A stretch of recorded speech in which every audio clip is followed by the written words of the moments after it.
में, और उन सम्मेलनों के बीच में दुनिया के सर्वाधिक विकसित देशों का जो संगठन है OECD, organisation for economic cooperation and development, जिसके लिए विश्व के सर्वाधिक जीडीपी वाले पहले 7 थे, अब 15 हो गए, 16 हो गए देशों का वह संगठन था। उस ओईसीडी ने सन 2000 में एंगस मेडिसन नाम के अर्थशास्त्री को यह काम दिया कि वो विश्व का आर्थिक इतिहास लिखे, और चूंकि उनकी गणना, उनकी हिस्ट्री 0 ईस्वी से शुरू होती है, तो एंगस मेडिसन को भी काम दिया 0 ईस्वी से 2000 ईस्वी तक 2000 वर्ष का आर्थिक इतिहास लिख दीजिए। उस पुस्तक का नाम है economic history of the world millennial perspective by Angus Maddison. OECD.org इस वेबसाइट से आप डाउनलोड कर सकते हैं।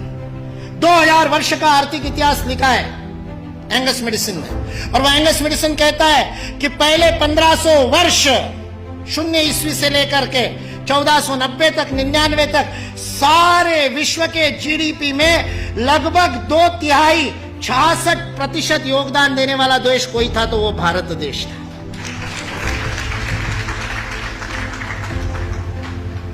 मैं सोच रहा था, इतिहास का मैं विद्यार्थी हूं, आपके जैसा इतना अध्ययन तो नहीं किया, लेकिन मैं सोच रहा था ये 1500 से क्या संबंध है, तो पता चला वास्को दी गामा 1498 में आया था।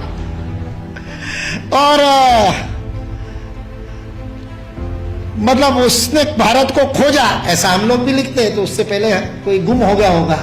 जो गुम हुआ भारत था वो विश्व के 2/3 जीडीपी को प्रोड्यूस करने वाला, और केवल प्रोड्यूस करने वाला नहीं, विश्व को समृद्धि का अवदान देने वाला, वितरण करने वाला। विल ड्यूरांड अमेरिकन इतिहासकार है, 11 खंडों में उसने लिखी है हिस्ट्री ऑफ सिविलाइजेशन।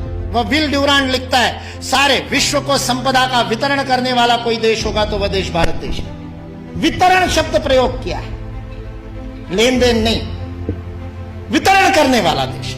सारे दुनिया में हमारे व्यापारी जाते थे। वो वास्को दी गामा को भी हमारे ये गुजरात का व्यापारी, वास्को दी गामा ने अपनी डायरी में लिखा है, वो गुजरात का व्यापारी पानी के जहाज लेकर के उसको मिला साउथ अफ्रीका में, उसको तो भारत मिला नहीं था।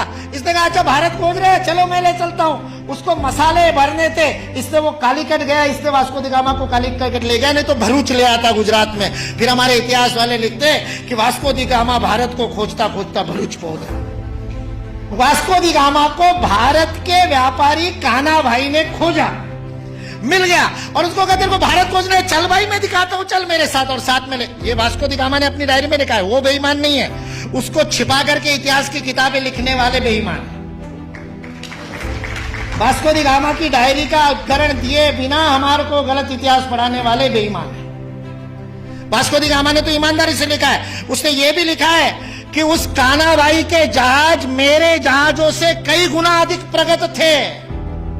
40 खेने वाले लगाने के बाद भी मेरे जहाज को उतनी गति नहीं थी जो उससे 3 गुना बड़े, 3 मंजिल वाला जिसके ऊपर डेक था, ऐसे जहाज को केवल 16 नाविक खेते थे। ऐसा कान्हा भाई का जहाज था। भारत की विज्ञान और तकनीकी की स्थिति अंग्रेज इस देश में आए तब सारे विश्व से अधिक उन्नत थी।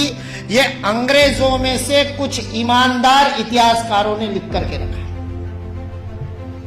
इसलिए जो इस गलतफहमी में है कि अंग्रेज इस देश में नहीं आते तो भारत में तो कोई विज्ञान ही नहीं होता, वो इस बात को समझ ले कि अंग्रेज इस देश में नहीं आते तो केवल भारत का ही नहीं, विश्व का विज्ञान आज है उससे अधिक प्रगत हो।